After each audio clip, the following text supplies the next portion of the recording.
Konisht, kur folim na për vdekjen, të pleqt besimtar, të pleqt namazli, e shohim një frikë.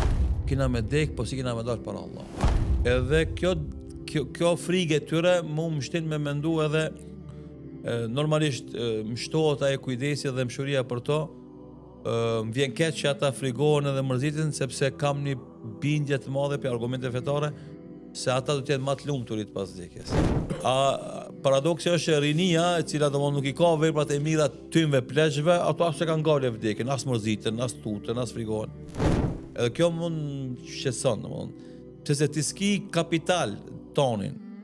E mundesh me shku te Allahu në befasi, pa përgatit, e pa kur gjo. E si ki ngale vdekjen, e ky që ka një kapital. Do të thotë shumë i madh, ama është bazik, esencial. I garanton hyrjen në xhenet. Dhe hapet mërzitet. E këtu është e komponente e besimit, domethënë e kuptimin e dashnisë për Zotin dhe madhërimit të tij, që plaku besimtari i cili e thot shahadetin, e fal namazin, e xharon Ramazanin, e jep zakatin, e kryen haxhin, edhe ka frikë, a thu vallë Allahu më ka pranu, edhe a thu vallë janë të mjaftueshme këto unë me shpëtu.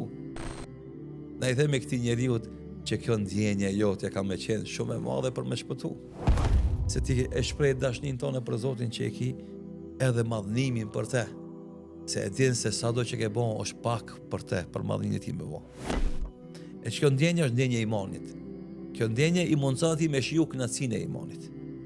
Edhe ky mashtrim, kjo habi, kjo dehje që është e rinia, e cila domethënë një shahadet e ka për namazin, halas e ka të rregullt 5 kohë namaz me fal kohën e vet. Gjumon është e fal, domethënë për namazit i ikin.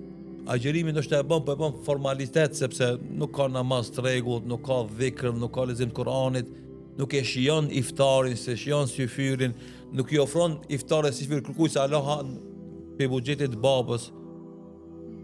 Hax zotën se mendon me shku zeqat, thot Allah s'kam pasuri teme me dhon zeqat. Pak ka ibadete, edhe për shkak rrethonave, edhe për shkak kushteve, po që ato pak ibadete që i ka detyrë dhe obligim, edhe ato nuk i bën tamam. Edhe hiç nuk frigohet se nëse i vjen melekul mauti me shku te Allahu, si ka me shku. Sikur se ka ardhur në hadithin që transmeton Imam Buhariu nga njëri prej sahabeve që vjen përfaqësues i fisit të tij te Muhamedi sallallahu alaihi wasallam. Damam ibn Thalaba radhiyallahu anhu, thotë ja Rasulullah, unë kam marrë i deleguar i fisit tem tek ti me kuptu se çka është Islami. E pejgamberi sallallahu alaihi wasallam i tregon kushtet e Islamit, 5 shtyllat e Islamit: shahadetin, namazin, agjërimin, zakatin dhe haxhin. Kush i përmbush këto kushte edhe vdes ai shkon në xhenet. Inshallah. Tash na kjo është ymiti jon. Bile në hadithin tjetër me të njëjtën kuptim, me të njëjtën tematik,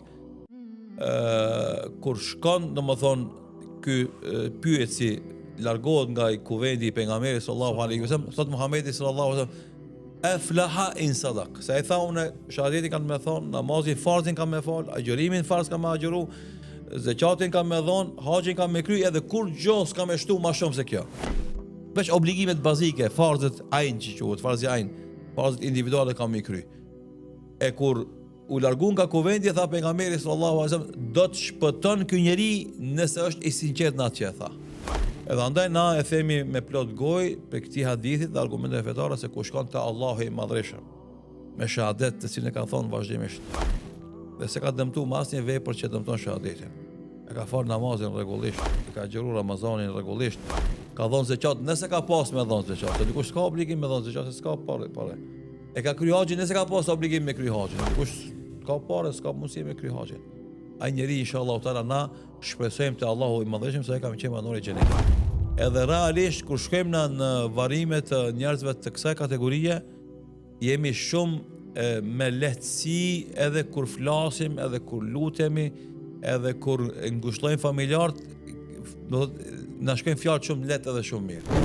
Se kemi shpresë të madhe te Allahu i Madhëshëm, kemi një lloj bindje se atë ka me kapur rahmeti i Allahut dhe ka me shpëtuar.